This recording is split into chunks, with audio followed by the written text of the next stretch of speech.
recording it now. Some of us have thought about owning a place and Airbnb-ing it, or we've stayed at an Airbnb, and I'm always curious on like what the charges are, how it works, all that good stuff. So we're super lucky to have Julia here with Turnkey LB to give us all the information. We are going to be recording this along with our other seminars. So we're going to have it up on our YouTube page in the next few days. Look for it in, we're going to post it on social media. It'll be on YouTube. And we're also going to have a link on all of our newsletters. So without further ado, Julia, I'm going to make you the host so you can take over. Let's see. Is sure. it? Can you hear me? I'm so sorry. I don't know what happened to the camera. Okay, that's okay. I'm gonna try to make you the host. It's the Julia Nikitina. Let's see. Yeah. Make host. So that way you can share your screen. Okay.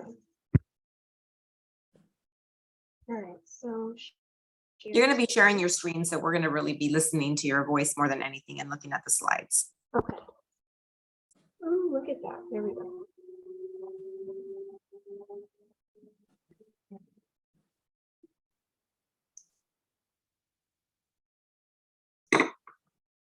All right. Can you see me now? There we go. No, you can't. What is that? We can't see you, but we can see your screen. Yeah, and that's perfect. Okay, perfect. All right. So I just wanted to get a feel for how many of you already have a property or how many of you are looking for one, because we can kind of cater what we talk about with what we want or need. I think it's a mixed bag. I think half of us want to get a place and the other half have a place. Okay. Yeah. Yep. Okay, so I'll just go through everything. Okay, there we go. All right, I'm just gonna let in everybody who dings.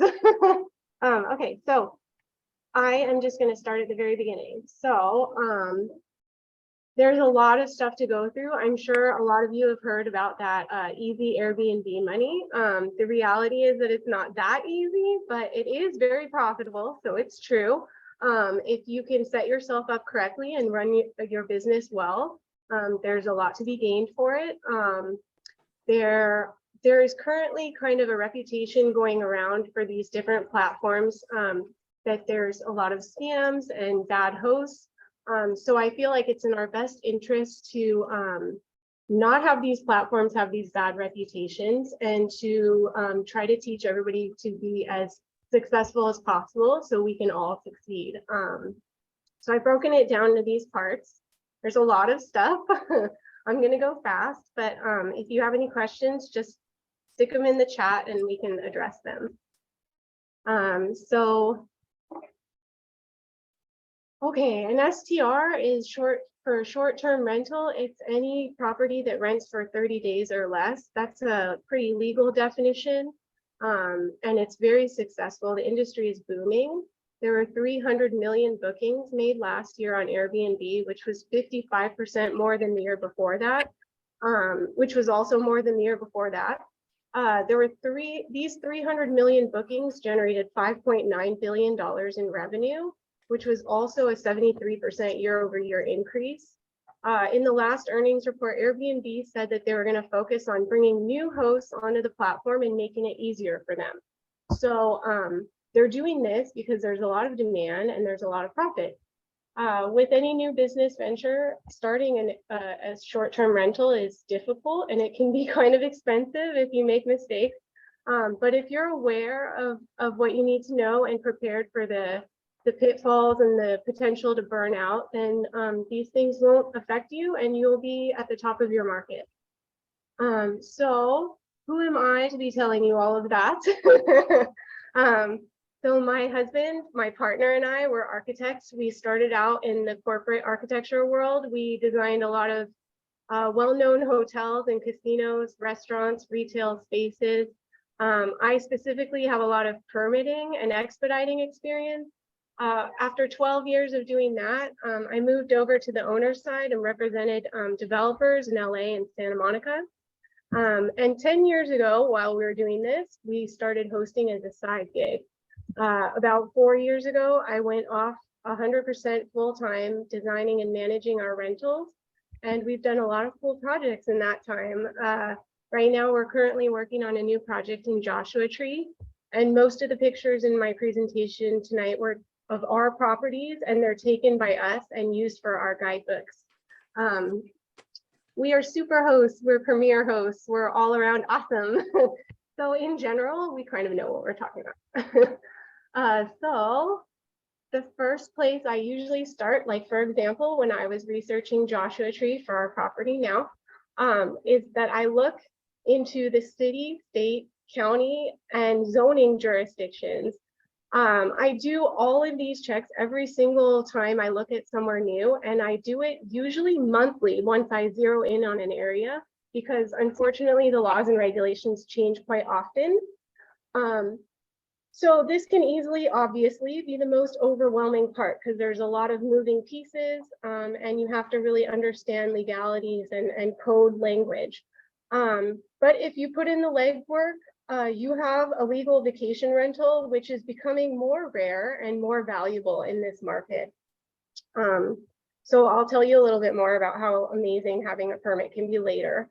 But these permits have to be renewed every year as well. So there's not like a guarantee to be in business forever. You have to keep on top of this.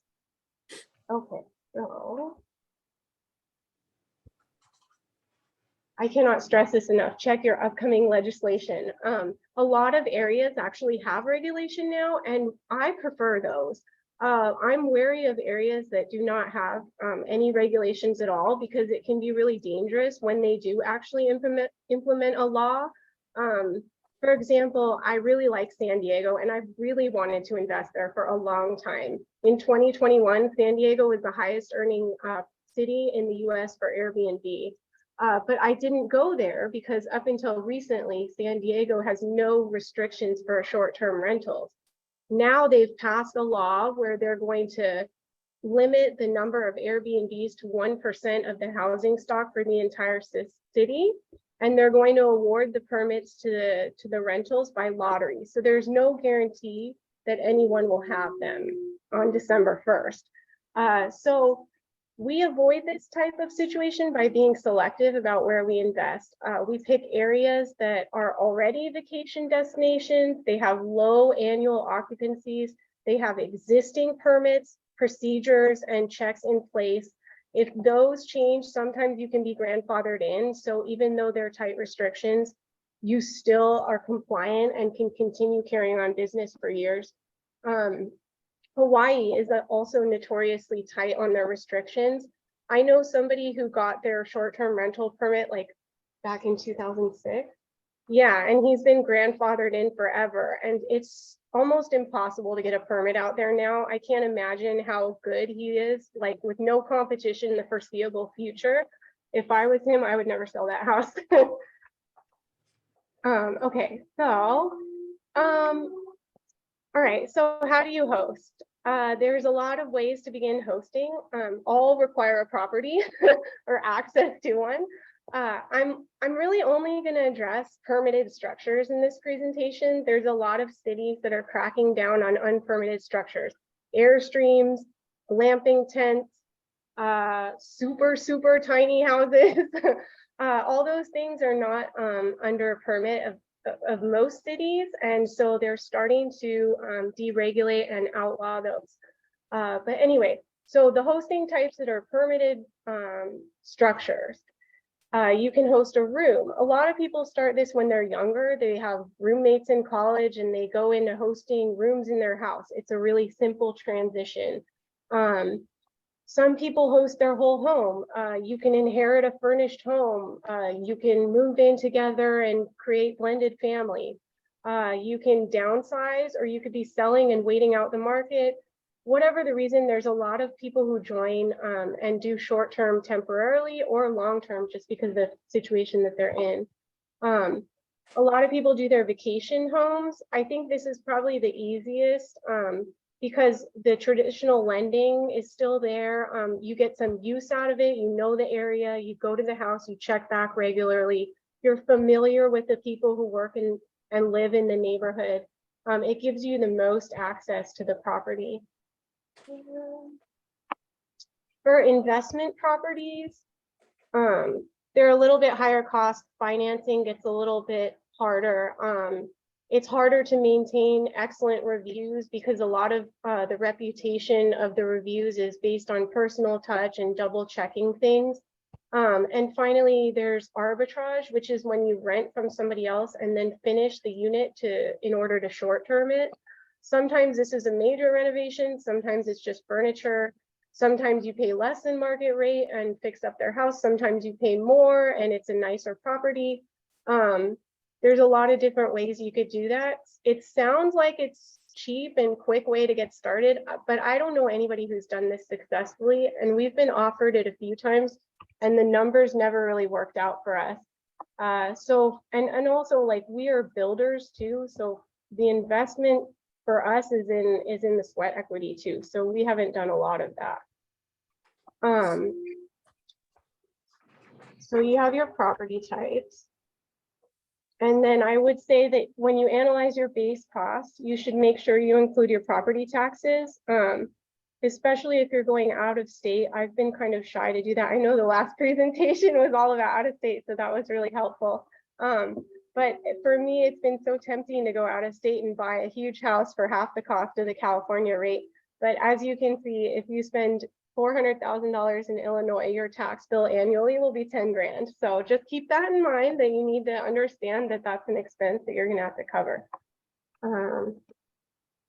Okay, so after the actual cost of the property and the taxes, one of the last major expenses is insurance. So we have a lot of different kinds of insurance.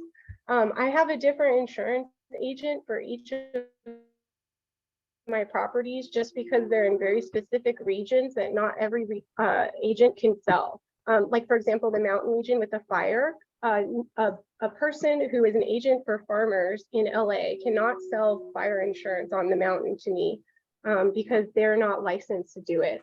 So I have to use local and specific insurance agents for areas that are higher risk.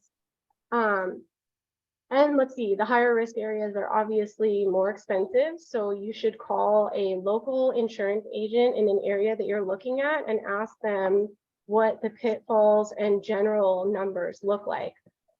We also have commercial liability. You should definitely have this. You might have heard that the rental platforms provide host protection. Yes, they do, but it's really more to provide protection for themselves above everyone else. And liability for them, it covers what they need, but it doesn't necessarily cover everything that a host needs. Like for example, assault is not covered. And so when you talk about liability, there are different rates for different things. If you're providing a bottle of wine with a jacuzzi, you might have a higher rate. If you have a bunk bed and a gym in the backyard for kids to play on, you might have a higher rate. So when you talk to your commercial liability agent, you should walk through your listing and go through all the amenities that you have and make sure that they fully understand what you're offering and that they recommend any disclaimers or waivers that you include on your listing for them. Okay, and then finally, you can lump it all under an umbrella, but you really need to discuss this with an agent directly. Okay. So you've checked out your permits, you figured out what your base costs are, and now you want to know if your house will make money. That's the real question, right? The best way is not magical, but it's time consuming. We just go onto the platforms and we look at our competition. We look in our neighborhood. Are there a lot of the same sized units available? Why? Are there outliers overbooked? If there's, 51 bedrooms and 5 2-bedrooms, are all the 1-bedrooms open or are they fully booked? Can it take another one? What is the average price per night? How full are the calendars? What are they charging for cleaning? What can you charge for cleaning? Do their amenities match yours? Do you have a jacuzzi and they have a rundown kitchen? Is their interior newly updated and yours is rundown? These are all things to compare. And I know it sounds like a lot, but you know what? Your guests are doing it every day. Every time they're choosing to book with your property, there's at least 2 other ones that they're comparing all these things about. So you need to do the same so that you can stay on top of what you're offering and what the market is demanding. And the local Chamber of Commerce and city economic data will also tell you this. You can look up like San Bernardino County for Joshua Tree has all the economic data. They tell you how many hotel rooms they're demanding as a county, so how many they're under housed and everything. And so from all that, you can kind of get a pretty concise idea of where you stand and how much you could make. But if you don't feel comfortable doing all this legwork and trusting yourself or spending the time, that's fine. There's also online tools. I like AirDNA. That's a good one. They're expensive though. So just saying, you're paying for the time savings. But they will definitely help you decide what price and size and market that you should target. And then the only thing I would say about those softwares is that you have to make sure that they're giving you and that you're checking your average annual occupancy, because some areas like the high desert are slow. So for example, like Palm Springs has an average annual occupancy of 63%, but really it's like 90% in the winter and the spring, and it's 10% in the summer. So just know that you're going to have to span those times sometimes. Without renting. There's so many resources online. All these companies offer information that you can use. A lot of it is for free. Besides paying for pricing software, you can call up property management companies and ask them for a quote for what like the proceeds you could expect from short-terming. You can look at market data and earnings reports from the platforms themselves. They'll tell you their rates, their booking. And then, you know what, online, on Facebook and Reddit, people are going to laugh at me, but these cheesy like online forums where people complain are actually super valuable. Okay, and then, okay, and I like YouTube too. Also, you're going to laugh at me, but there are people on YouTube who will walk you through their entire property experience. I like this one, Shelby Church. She just did a property in Palm Springs. She fully renovated it. It took her a year, and now she's just fully finished her first full annual year of renting. So she's really helpful because she will show you everything that she's learned and everything that she expected. She's also a good example of seasonal fluctuations. So she's one of the ones where she was like, oh my God, I didn't make any money all summer. Specifically, like sometimes in the off season, you might choose to go dark rather than rent out your vacation rental because it might not pan out with the numbers. For example, in Palm Springs, what she discovered is that the cost of heating her pool, or I'm sorry, cooling her pool and cooling her house did not make sense to rent for the lowest price in the season during the summer. And she actually went negative. So sometimes it makes sense to just shut down and wait and span a few months. And as long as you're aware of that, then you can do it. While the internet's also a great resource, I usually, give my disclaimer, if they're selling something, then maybe take the advice with a grain of salt. Okay, so for our properties, we do a ton of remodeling. You may or may not need to do remodeling. If you start with an extensive remodel, I'll give you like just a couple of our pointers. Your paint, like we always pick the most durable and high quality paint that we could get and washable as much as possible. The shinier it is, the more it will clean and the better it will stay. So just remember that for the inside of your closet because they get super beat up from suitcases. And then lately, I really like doing tile floors. We always do commercial grade flooring as much as possible. Suitcases, pets, dog claws, all that stuff does incredible damage. And we avoid laminate, like at all costs. And I hate MDF baseboards because they nick and chip really easily, and then they swell when they get wet. And if you're mopping the floor after every guest, which you definitely are, your baseboards will swell and they will look awful. And then let's see, if you're going to do new countertops, we do solid material or non-porous stone. And we try to get energy saving HVAC and water heaters as much as possible, especially the water heater. Actually, I had somebody last week who took a 3-hour shower with no fan on. And so when they checked out, we had to bring in industrial strength mold fans to dry the place out before the next people came. So yes, they will run your shower and they will run your hot water and they will enjoy their vacation. So, and all the bills for that are in your name. They can also be a deduction. You have to talk to your accountant. But regardless, like everybody on vacation, that's when they want to take a long, luxurious bath. That's when they want to use 20 towels. That's when they want to, you know, sit in the jacuzzi forever, you know, whatever, they're going to use it. So make sure that your water heater is sufficiently sized and set. We love, love, love smart home and automation. We don't limit our thermostats. It's like a huge pet peeve of mine when hosts limit thermostats and other like comfort-based amenities like that. That's like a big thing online too. It's ruining the reputation of the Airbnb. So what we do instead is we have smart thermostats with window and door sensors. So I don't worry about my guests running the AC all day long when it's 1,000 degrees outside, because I know that the second they open the door, the AC will shut off or the window. And I know that as much as possible, it's not being wasted and they're comfortable in their 60 degrees when it's outside and 100.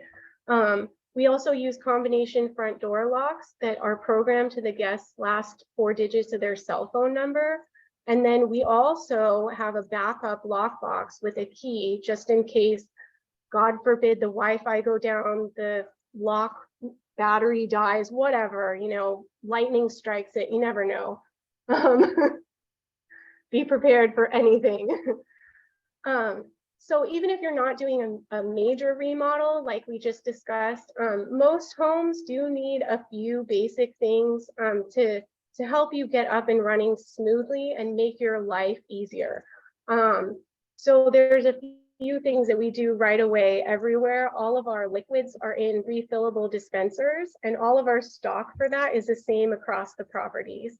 And then we just supply the cleaners and they refill them. We have timers and smart switches on our bathroom heaters and fans. That goes back to the HVAC. So for example, in the mountains, when it's really cold in the winter, the bathroom fan will suck all the heat out of the house in 20 minutes flat. So if it's on a timer, it helps us keep the house comfortable without running all the energy away. And so we put those on all of our bathroom fans and heaters. We have automated exterior lighting so that our guests see the address clearly when they drive up late at night. It's not a familiar neighborhood. A lot of these people are taking, you know, red-eye flights and they're showing up at weird times. Make sure that your house is visible from, you know, driving 20 miles an hour down the street.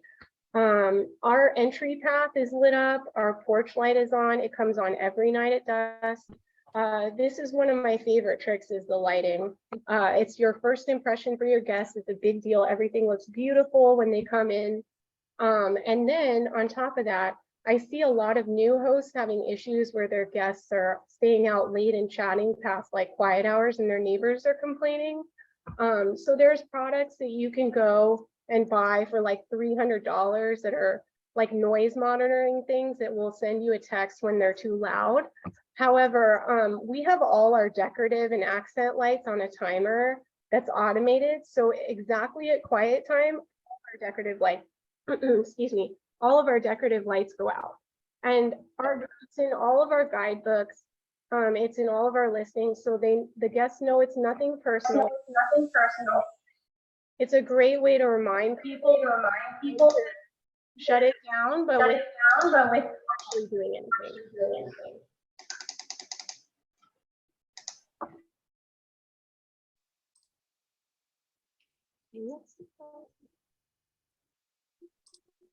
Okay, so then you're going to stock your rental. Short-term tenants use more appliances. They wash more. They wash more sandy stuff. They scrape your non-stick pans. They overload the dishwasher. They clog the garbage disposal. nobody knows how to use stuff right away, and nobody wants to read a manual on vacation. And frankly, nobody wants to load dishes on vacation. So your appliances are going to break. They're going to be used and abused, and they're going to break often.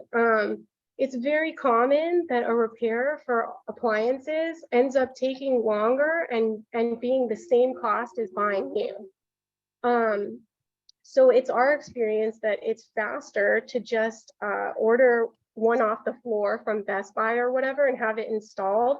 And then we take the broken one back to our garage at home and fix it on our own time, than trying to like get a diagnosis from a repairman and wait for a part to be shipped in or whatever. So we've learned that expediting certain things, even though somewhat expensive upfront, seems to be better in the long run. And we outfit our homes the way we would want to use them on vacation. Put in nice details that you would like. In our cabin where it snows, I've got sleds. In another place where there's a lake, we've got beach chairs and beach towels. Remember, this is a rental. You don't want to put heirlooms in. Don't put things that you care about in it. My grandmother's sled is not the sled that I put in there. It's the cheap sled from Walmart. However, it's there. And then I buy decor and equipment with a idea that it could be stolen, it could be vandalized, it could be burnt down. 3 people could sit on the same chair for some reason, who knows? It'll just get totally abused. And you should have reasonable expectations of the lifespan of your household items. For example, if you have towels at a pool, they will last far longer than towels for a lake, because those will get really dirty and beat up super fast.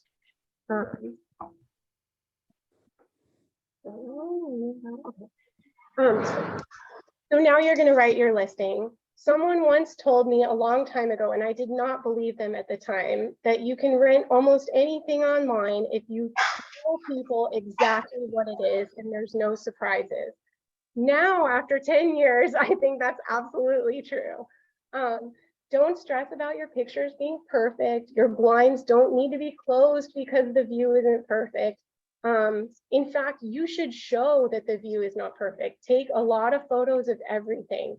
There should be no surprises for your guests, because maybe your guest doesn't like bright bedrooms in the morning. Maybe they'll never open the blind. But if you don't show them that, maybe you'll get the one who wants to have breakfast in bed while they're looking out of the window at the birds, and they're going to be upset. So you want to kind of show everybody everything up front, and you'll book it. It'll just be, more clear, and you won't have any problems later. We put our floor plan in some of our units just to make crystal clear who gets what. On another listing, I have a map for all the pools in the HOA, and I even have notes on which one is better in the morning, which one is better for this. So there's a lot of information that you can include to help you get the guest that you want.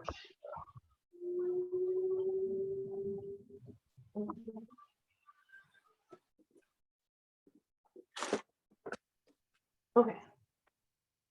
So, as part of the listing, you're going to write house rules, and house rules are super important because they're basically the only thing that you could fall back on with a lot of these platforms. So if you don't include something in your house rules and it becomes a point of contention later, you will lose if you don't have it.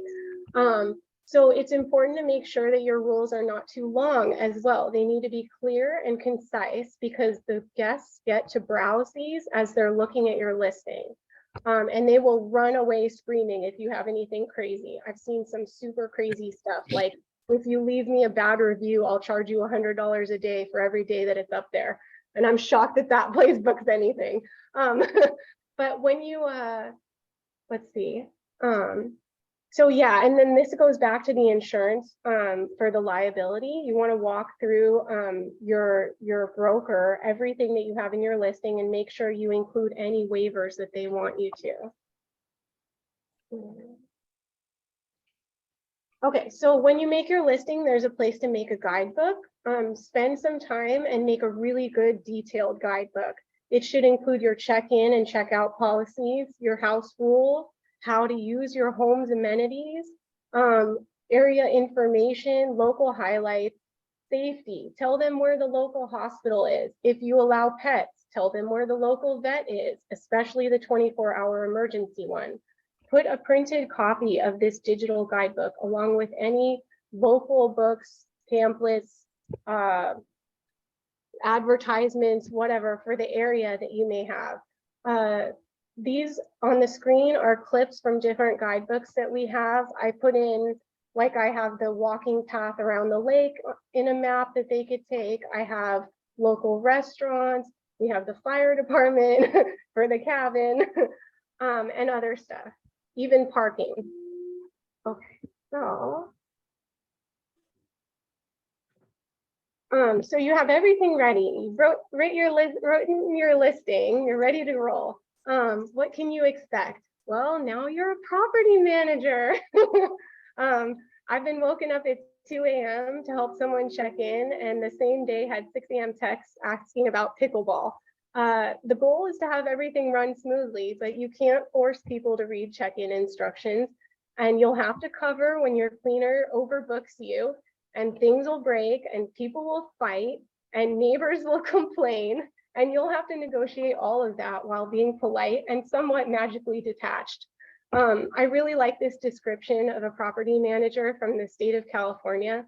It's very long, but generally they want you to be a social director, a psychologist, a marriage counselor, a babysitter, sell without selling, see without judging, hear without repeating, and all without time to eat. So basically you're a magician.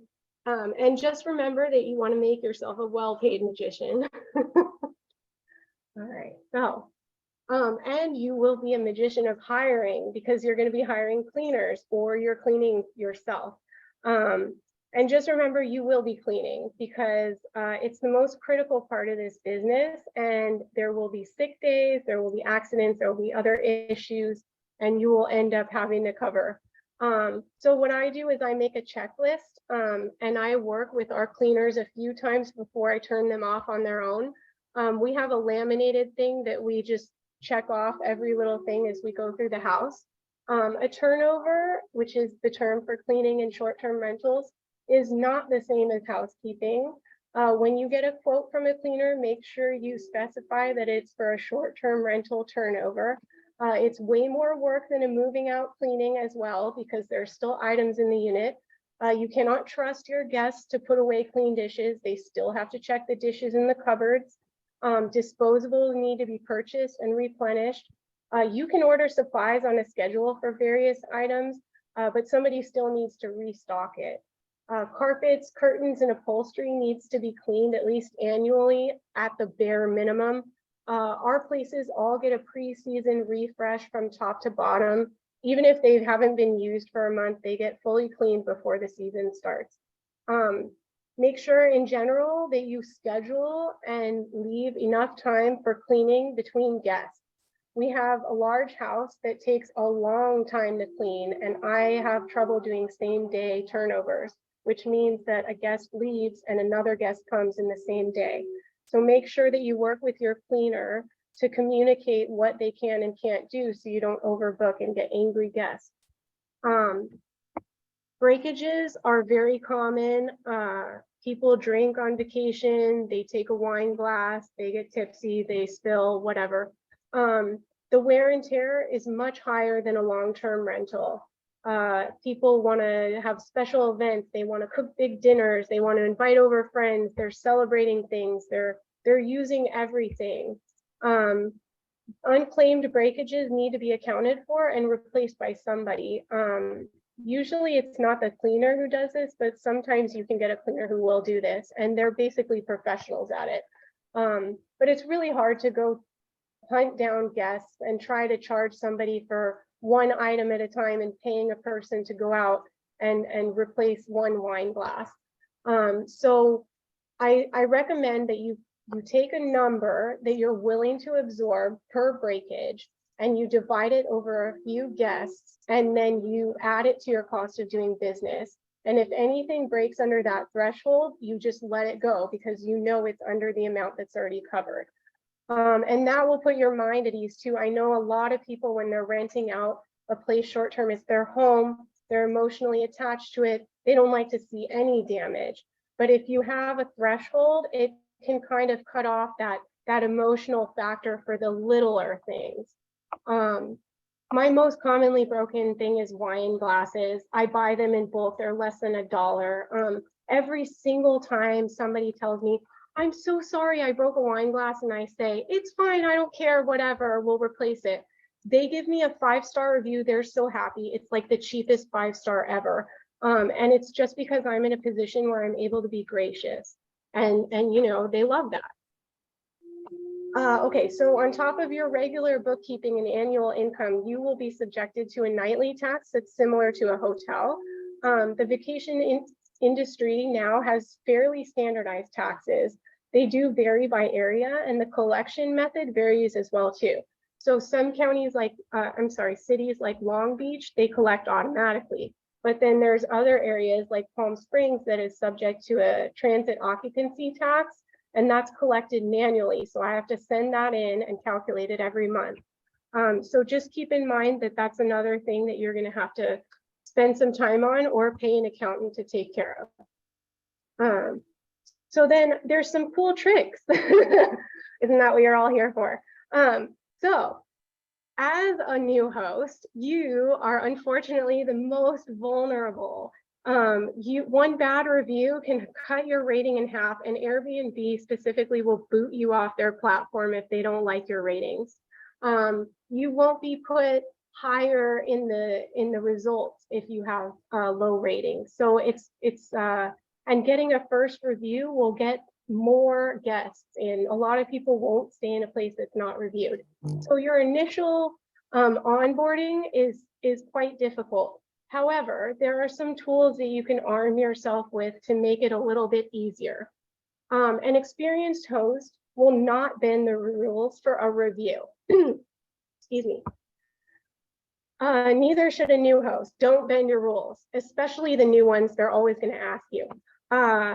You should know that if you only have a few reviews and everything goes south and you have a horrible guest, you can start again. Just create a new account and start again. Don't let them bend you over backwards. Let's see. So you have to decide your level of risk too. I have different levels of risk for different properties. There's one that we live on the same property. I'm willing to allow people one night. I don't care if they have reviews from before or not, because we're here and we could watch them. In my cabin, I don't let people with no reviews book without knowing that we're going to be in the neighborhood at the same time, just because there's more likelihood of a party. And then for our bigger houses, we have longer minimum stays. So you reduce the chance of a big group going for a weekend and lasting through the place. But you have to decide what kind of property you have and what level of risk you're willing to take. I recommend you don't ever over occupy. So I think the standard in almost all the counties in Southern California is 2 per bedroom. And some of them will let you add 2 more for your living room if you have a fold out couch. I recommend that you stay within that. A lot of people just blow that out of a proportion. They'll put like 2 bunk beds in every bedroom and double it down. I think the more people you put in your house, the more potential you have for issues and the more wear and tear you have. So you just need to really consider whether or not there's a benefit to you putting more people in. So there's a tool that I really like. It's called Air Review, and you can see on my screen that before I accept a guest, I can look and see the reviews that they have left for other hosts before me. That helps me screen out guests who are particularly difficult to please, throw parties, have negative reviews from other hosts for unfair reasons. Maybe they're fine and the host is crazy. There's a lot of stuff to this. So I really like this tool because, especially as a first-time host, it will help you immensely to not have your house destroyed. And there will be hiccups, but it's much better to prepare yourself. Okay, so a lot of hosts don't want to allow pets. I will say it's extra work, so make sure you charge extra, but it's very easy to bring in an unregistered pet into a vacation rental. It's very common, especially when it's you're not on site and they know that. Also, owners of service animals do not have to tell you beforehand that they're bringing their animal because they're considered medical equipment. So unless you put in your rules that all animals have to be registered on your property, they don't have to tell you anything. You are a business if you're not occupying the property, and you are beholden to the ADA. However, it's a civil law, so that means that someone will basically have to force you into it. As hotels start to campaign actively against short-term rental platforms, I am finding that there are specific things that they can't compete with us on. And one of them is pets. Only 10% of Airbnb hosts allow pets.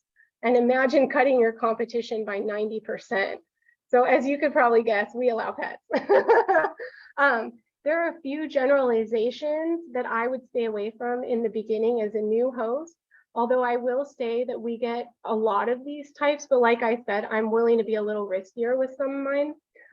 Locals often stay because they want to hold an event at your property. One-nighters are often parties, and new users are often people who have bad reviews prior and have created new accounts. So those are people that generally I would shy away from. And you can talk to people more one-on-one, hear them out, and make exceptions. Let's see.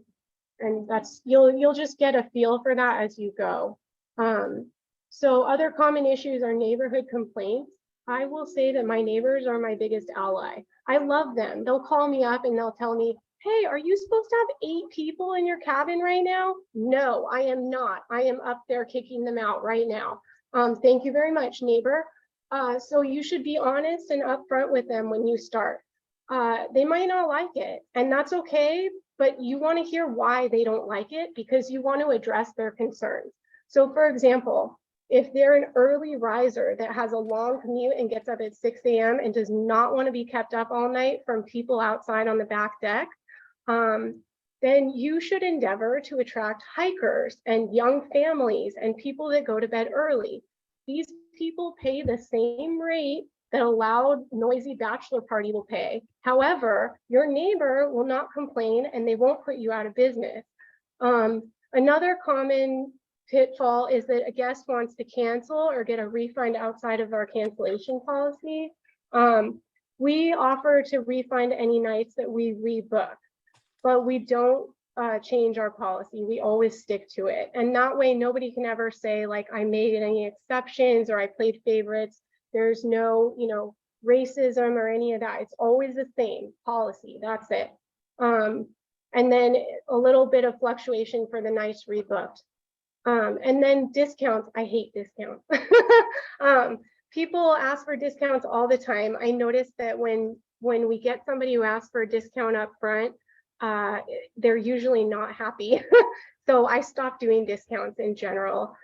We often photograph the units before check-in, but after cleaning.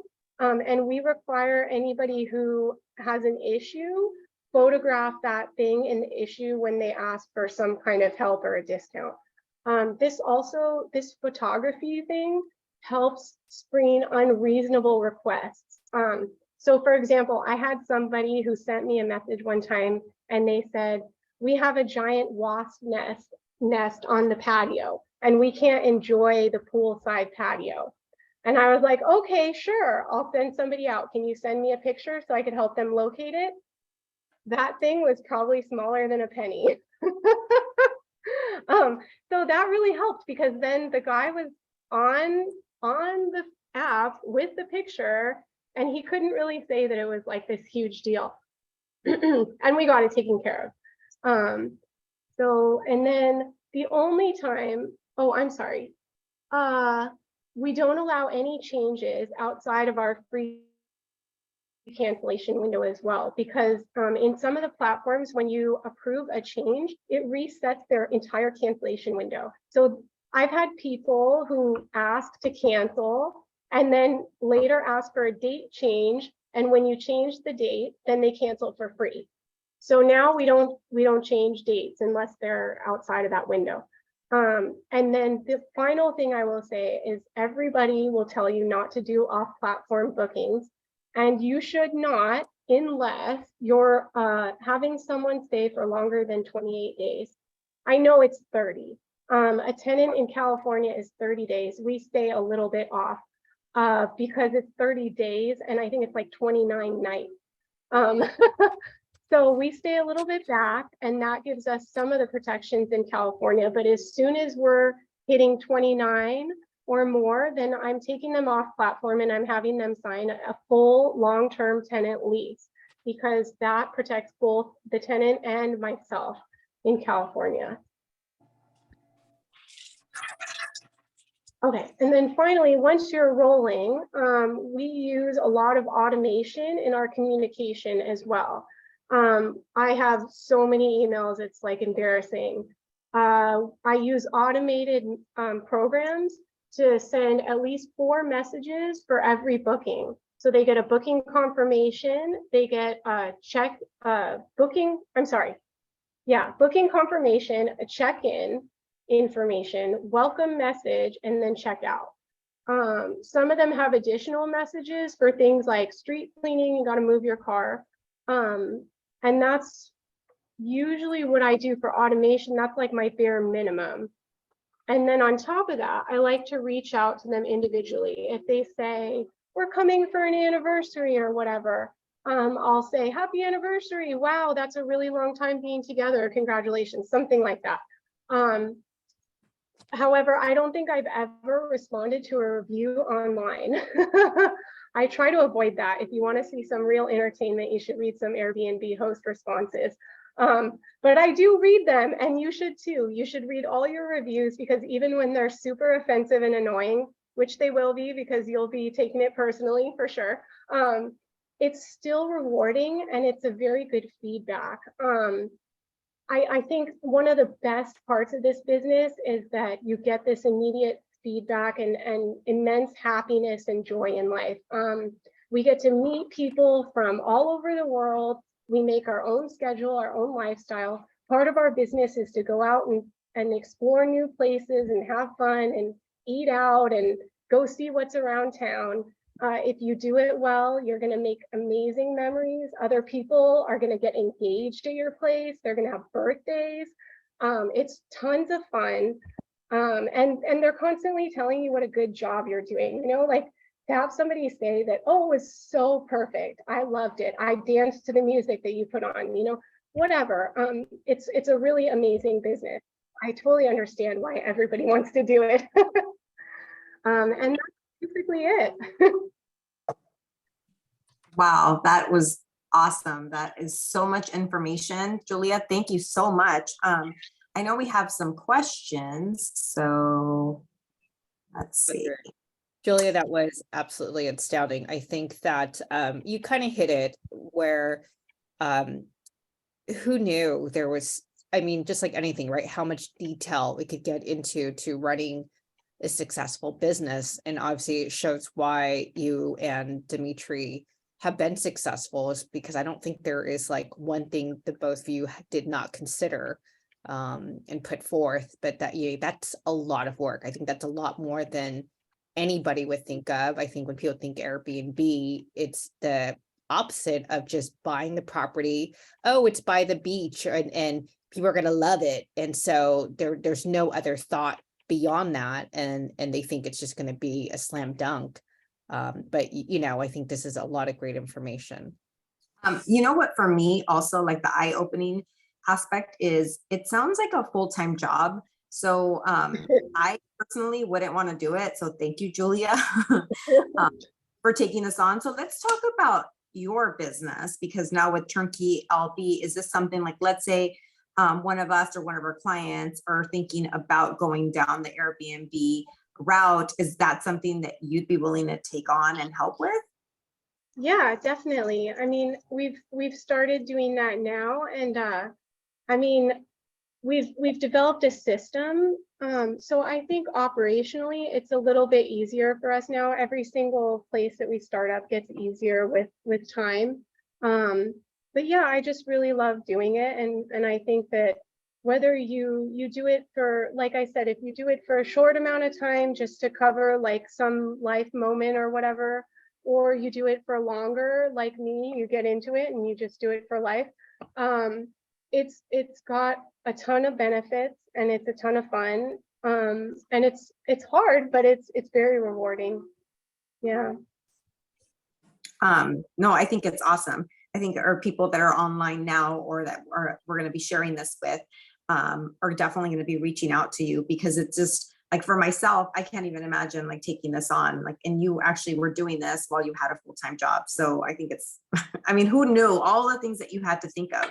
Yes. Thank you so much for bringing up the legislation. That's such an important piece, right? Because you're right, everybody thinks San Diego, and I've had so many people that have reached out to me and have wanted to look for places specifically for Airbnb. But, you know, because San Diego didn't have any legislation about it until recently. So thank you for bringing that up. The one thing I wanted to mention is NHD reports that if someone is thinking about purchasing a property and they're not really sure about the natural hazards, right? That whether it's in a fire zone, all that, you know, earthquake, flood zone, all that stuff, we can get a report for free for them. And that'll kind of help when you're looking at, you know, insurance prices, all that good stuff. So. Oh yeah, that's really good. Yeah. Julie, So let's have information that you can put up on the screen now if anybody had questions and wanted to contact you know, you guys to talk about, you know, if they currently have Airbnb. Thank you. If they currently that you know, that hasn't been going so well, or you know, they're making some money, but obviously there's opportunity to make a lot more money, and that they can contact you, because I know that, like I said, you guys have started, and there's a lot of little tricks that you can't fit all into here, but I know that you guys have a lot of little tricks for people who do sign up to have you manage their short term, that will, you know, give them the opportunity to make even more money or actually be successful in it. Yes, I will say that while Airbnb is making a ton of money, or these other platforms are making tons of money year over year, they're also, like I said, trying to recruit new hosts. So it is going to get more competitive. But I think if we can improve the reputation of the platforms, then you know, it will be extremely successful, and there'll be plenty of room. let's see. I thought we had some questions on the chat. Did I see a question on the chat? Vivon, that was yours. What if the amenities are in the HOA? What will that cost be? No, so more so, you know, when you talked about, which I like that you pointed out to everybody, that every property is to include the amenities for when you're getting insurance, like commercial insurance liability. And sometimes when people are buying these properties, they're located in an HOA where the amenities are included in the HOA. So, you know, I was wondering, in your experience, if that changes, where all of a sudden that liability that you have to cover, do you have to worry about that so much, because that is part of what the HOA manages, and it's not so much your personal owned, say, pool or gym or playground, but part of it, the communities. So yeah, so I mean, so first of all, a lot of people will avoid HOAs in general. I think in the desert specifically, you're almost forced into one, because they've outlawed a lot of short-term rental and single family. But in a way, it does help you for liability, because they are responsible for the HOA amenities, and the insurance on that property that I'm thinking of specifically is much cheaper, because we're only paying for liability that's on our private property. Okay. And the HOA covers the rest of it. But I would still want like an umbrella or something to cover like any gaps that may fall between the two. And then I think a lot of people are wary of HOAs. I brushed on it a little bit because they have an extra layer of restrictions and things that you have to comply with that can change as well. But I mean, if you go in there and you talk to them before purchasing and you understand the temperature of the HOA in terms of short-term rental, and if they are doing it themselves in the majority, it's fairly safe to go into one, but I would definitely do like a lot of research and talk to them about whether they're going to have upcoming votes on allowing it at all, on changing the minimum nights, on allowing guest access and charging fees for amenities. There's a whole bunch of things that the HOA can do that has a big effect on the business. We just had a question roll in from Connie. She says, may I ask where your Airbnb homes are located and which Airbnb brings in the most profit? That's a great Okay. question. I have one in Long Beach, one in Palm Desert, two in Crestline, and we're opening another one in Joshua Tree. The one that makes the most money is my smallest. So it just depends on your market. I think I hit a sweet spot with that smallest one, but it depends on the amenities and stuff too. And I'll tell you something, the pandemic has grossly swayed the market, and I think that it's coming back from that distortion now. So what has flown for the last couple of years is now changing. We're moving away from staycationers and towards more real long trip type vacations. We're getting more international travelers. So this one that I'm talking about, that was the smallest, it did really well during the pandemic because people celebrated events there, like small couples and stuff. But yeah, I feel like that is a wave that we are heading towards the end of. And I see another property that is coming up, which caters more to like international travelers. And that one is, I think, going to do much better this coming year. Awesome. Thank you. Thank you so much. Do we have any other questions? I want to be respectful of everyone's time. It's almost 7 o'clock. Gosh, that was so great. That was so great, Julia. Thank you for taking the time to put that together. That was really well thought out. And thank you for being so open and transparent and sharing. So much. So much. Awesome. Yes. I wanted to announce that we are not going to have a seminar in December just because it's, Christmas time and it's a holiday season and it's busy. But in January, we will be back.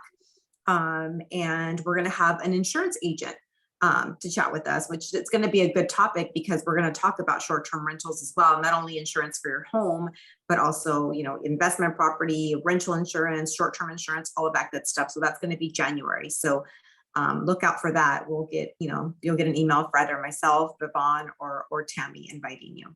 Yeah. So thank you again, Julia. Anything else? Julia. Thank you. Thank you, everyone. We're just getting really good compliments in the chat. So thank you. Good night. Good night, everybody. Good night. Thank you. Bye. Bye.